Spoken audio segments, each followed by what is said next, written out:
In Breaking Bad and Snowfall, I noticed two similar scenes between them that were well written, and I decided to break them down.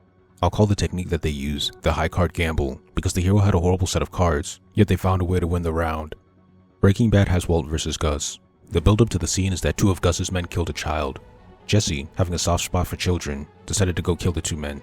Walt, wanting to protect Jesse, killed the two men with his car before they could kill Jesse.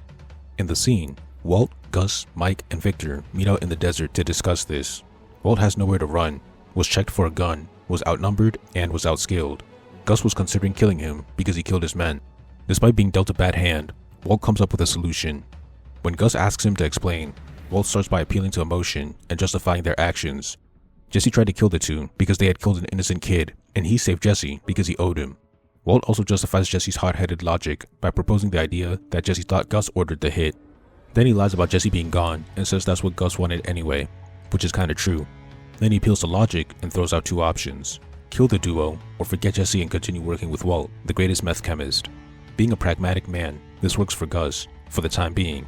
Later, he tries to build up Gale as a replacement for Walt. Gus wanted Walt and Jesse dead, but Walt escaped with their lives and his job. Snowfall has Franklin versus Jerome. The build-up to the scene is that Jerome's wife got shot by gang members.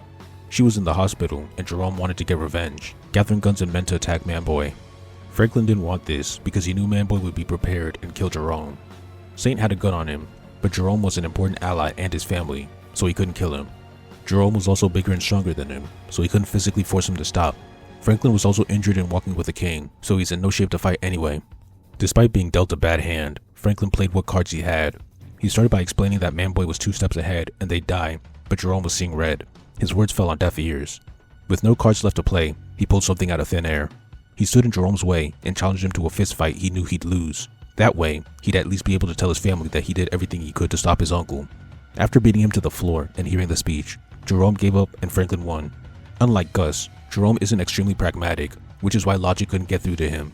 Franklin had to take a dramatic physical action that put his life on the line, paired with an appeal to emotion to show how determined he was to solve the problem. In both of these high card gambles, the hero is put against an opponent who wants something the hero absolutely wants to avoid. Walt's situation had higher stakes because his life was on the line. Meanwhile, Jerome dying would emotionally impact Franklin, but it wouldn't end the story. The hero is also in a position of weakness, meaning they can't fight or flight. With a terrible hand of cards, the hero is able to dig deep and gamble on an action that might solve their current problem, showing the depth of their character.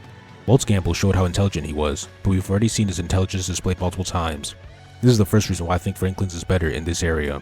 His characterization is stronger. We knew he had intelligence too, but that didn't work, so he had to show grit and determination, which hadn't been shown as much and definitely not to this level. The second reason is how creative the solutions were.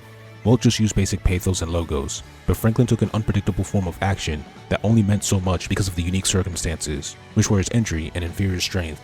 That paired with pathos gave him the victory. Finally, the winning gamble the character takes can be words or actions depending on who their opponent is. Both are powerful gambles because their opponent could have just stayed on track and went through with their initial plan. Gus could have killed Walt, and Jerome could have beat up Franklin and gone to Manboy, but the high card gambles worked, preventing those situations.